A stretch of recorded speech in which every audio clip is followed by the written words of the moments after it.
Oo. Ha bir çalım. Vur. Vur. Vur. Anlamadım seni lan. Bak bak.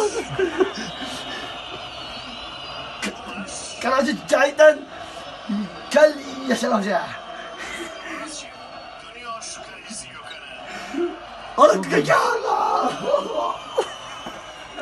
Yarın neden gidelim?